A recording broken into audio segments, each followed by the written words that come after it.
agaasimaha guud ee wasaaradda kalluumaysiga iyo kheyraadka badda Maxamuud Sheekh Cabdilaahi Cabdiraxmaan oo doonto kula wareegay hay'adda FAO ayaa maybowsan maadnagay taageerada joogtada ee hay'addiisa hay'adda waliba noo saacadayay intii doontan ee titinka horeeyay ee wasaaradda yeelata qaybiin ku qaadi doonto horumarinta xirfadda kalluumaysiga ee waliba hanooleyowka hanaanka kalluumaysiga dalka si daacadnimo ah oo xilkasnimo ah oo wadaninimo ah u guto waajibaadka loo xil saaray waxa la idinka rabaa akhyaarta hadda la rabo maanta in doonta looga soo tago oo raggii hore kabtanada ka ahaa ama iskibrada ka ahaa ama maxanti dhawrayaasha ka ahaa ay maanta farahooda kala soo baxaan ee ay ku wareejiyaan ragga maanta la rabo oo wasaaradda kalluumaysiga ka socda waxa laga rabaa waxa fuulaya mas'uuliyad aad u ballaaran waxa fuulaya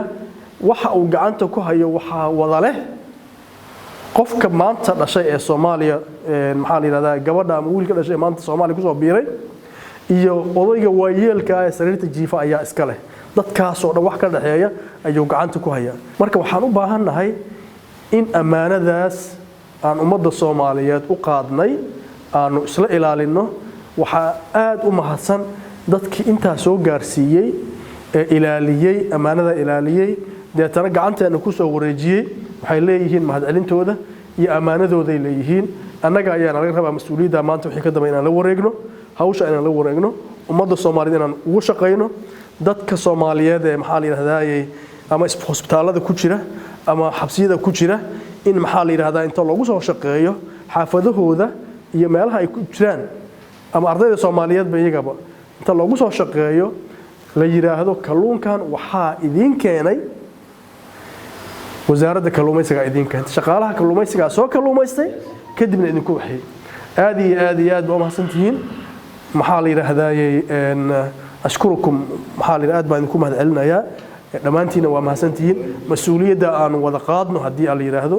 mas'uuliyaddaas aan wada qaadno aan la wareegno maxaa la yiraahdaa agabka iyo waxana lagu wareejay aan la wareegno doontan waxay u tahay tusaale waxay u tahay doomo kale oo farabadan oo soo socda oo dawladda Soomaaliya ay la wareegi doonto oo gacanteeda lagu wareejin doono oo shaqaalaha iyo iskaashatooyinka Soomaaliyeed ay ka wada shaqeyn doonaan insha Allah waxaan ku rajaynahay inaan dhisno marsooyin iyo maxaa la yiraahdaa meelo suuragal ah inay ku soo xirtaan doomaha inay ku soo xirtaan suuragelinaya inaan dhisno ayaan qorsheynaynaa oo qorshayaasheenu hadda qayb ka mid ah sanadka 2020 ay tahay waxaan rajaynayaa inaad maaragtay amaanada la wada qaado inaan wada shaqeyno in aan doonta waxa la hayay muddo farabadan inaguna aan inta aan ka faa'iideysan karno aanu ka faa'iideysano mas'uuliyadda aan qaadno hadaanu nahay wasaaradda kalluumaysiga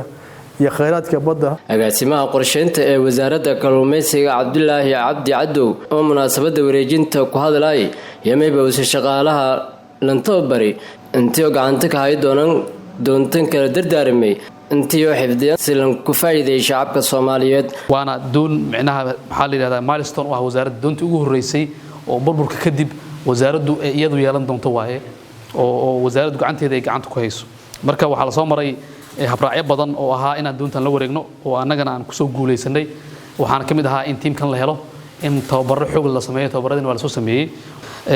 maadaama marka mashruucan CCAP laga bixiyay tababaradan xoog leh iyo doontan waxaan rabnaa in dadka la tababaray ay noqdaan dad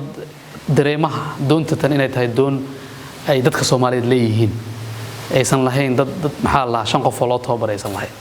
wasaaraddu waxay mas'uul kaga tahay doontaas dadka Soomaaliyeed annagana waxaan rabnaa in wasaaradda loogu shaqeeyo dadka loogu tababaro maalmaha qaarna wasaaraddu ay noqoto wax u shaqeeyo oo badda ugu jira inay noqoto la rabaa annaga waxaan marba ku dadaalaynaa in dooyin kale la helo waxaan hay'adahan ku cadaadinaynaa in waxyaabaha ay hayaan wasaaradda ay ku soo wareejiyaan si waxaan ay noqoto wax Soomaaliyeed ay leeyihiin Soomaali ownership annaga wax kasta noogu muhiimsan man rabo hadalkeen aan ku dheeraado waxaan ku soo gabagabeynayaa hadalkayga tababaradii la siiyay hadeen ka soo muuqdaan doontana hal dhowro wasaaraddan ha loo shaqeeyo hay'adda waxa ugu madcelinayna tababaradii ay siiyeen shaqaalaha iyo sida wanaagsan ee doonta noogu mashruucan oo kaalada wasaaradda kalluumaysiga dawladda Soomaaliya iyo dawlad goboleedyada iyo waliba ay ka guuleysadeen inta dhalinyaro badan lan tababara hanaanka kalluumaysiga iyo hababka casriga ee lan kalluumaysiga saasoo kalena iyo siyan doomiyo ka kalluumaysadan arrintan waliba walbadan ha ka kordhiiday xirfadiyo agabjo iyo waliba walhasaaroojo dhinaca kalluumaysiga hormuudna nagati intii uu ku qayb qaadan kobciyo ka dhaqaalo dalka Cabdicasiis Siiriya raadiyaha iyo telefishinka dowlad goboleedka Koonfur Galbeed magaalada Baydhabo.